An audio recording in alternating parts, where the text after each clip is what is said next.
করো? বন্ধুদের সঙ্গে। তুমি কি করো? বাসায় শুয়ে আছি। দুপুরে খাইছো? না, বন্ধুরা ফোন দিছে তাই আড্ডা দিতে চলে আসছি। কিছুক্ষণ পর দোকানে গিয়ে কিছু একটা খেয়ে নিব। বাহ, তোমার তো দেখি দিন দিন সাহস বেড়েই যাচ্ছে। এখানে সাহস বাড়ার কি আছে? তোর সাহস দেখে আমি অবাক হইতেছি। তুই খাবার না খেয়ে আমার সাথে কথা বলতে আসছোস, আমার বন্ধুরা ফোন দিচ্ছে, ঢ্যাং ঢ্যাং করে চলে আসছি। তুই কইরা বলতেছো কেন? না তো তোর কি এখন আমি আদর করব? তোর এখন হাতের কাছে পাইলে না, তোর হাড্ডি ভেঙে আমি লাকড়ি বানাইতাম। বুঝছি তোমার চেতার কারণটা আসলে কি, কিন্তু খাবারের জন্য এখন আবার বাসায় যাব? হ্যাঁ, প্রয়োজন হলে তাই যাবে। 40 মিনিট টাইম দিছি, খেয়ে মেসেজ দিবি। এর আগে তুই মরে গেল আমি মেসেজ দিব না। বাই। তানিয়া আছো? খাবার শেষ। সত্যি খাবার খেয়েছো? মিথ্যা বলার ইচ্ছাও নাই, জল্লাদ জিএফের বকা শোনার ইচ্ছাও নাই। বদমাইশ একটা, যেটা বলার জন্য বিশেষ করে অপেক্ষা করতেছিলাম। বলো। তুমি তো খবর রাখো না, কলেজ থেকে চট্টগ্রাম ভ্রমণে যাও। আমি শুনেছি, শুভ বলেছে আমারে। সত্যি বলতে সেখানে যেতে প্রায় 3-4 হাজার টাকা খরচ হবে। আমার কাছে বর্তমানে কোনো টাকা নেই। আমি যেহেতু যাচ্ছি না, সেহেতু তোমাকেও যেতে দিচ্ছি না। টাকার চিন্তা তোমায় না করলেও হবে।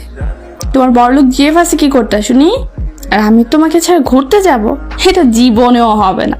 আমার চোখে তুমি ছাড়া অন্য যে কোনো জিনিস অপছন্দের, আর যেখানে তোমার সুবাস সেখানে আমার ভালো লাগা। 27 তারিখ যাবে, রেডি থেকো। আর তোমার সাথে বিকেলে দেখা করব, আসলে ফুচকাও খাওয়াবো আর টাকা দিব, কেমন? লোভ দেখাচ্ছ? আরে আল্লাহ, তুমি আমার জামাই। এখন না হোক, কদিন পরে তো বানাবোই। এখন তোমার এই অবস্থা, এটা সারা জীবনের জন্য না, আজ হোক কিংবা কাল। আমার প্রতিটা আবদার পূরণ করার জন্য তুমি নিজে সবটুকু দিয়ে চেষ্টা করবে। আর তোমার এই শূন্য অবস্থান যদি তোমার পাশে না থাকতে পারি, তবে আর যাই হোক, বিয়ের পর তোমার পাশে থাকার যোগ্যতা হয়তো বা আমার নেই। অনিশ্চিত ভবিষ্যৎ না যেন যে মেয়েগুলো স্বার্থ যারা পাশে থাকে তারাই পাশে থাকার যোগ্য। তোমার প্রতি আমার আরো কয়েক গুণ ভালোবাসা বেড়ে গেল প্রিয়।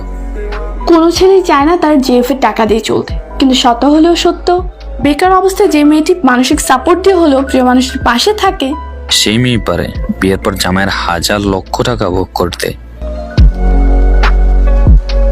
সমবয়সের রিলেশনশিপ গুলোতে দুজন দুজনকে সম্মান করলে ভালোবাসা সুন্দর।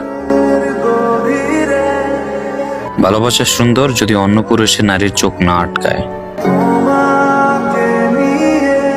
ভালোবাসা সুন্দর যদি পুরুষ এক নারীতে আসক্ত হয়।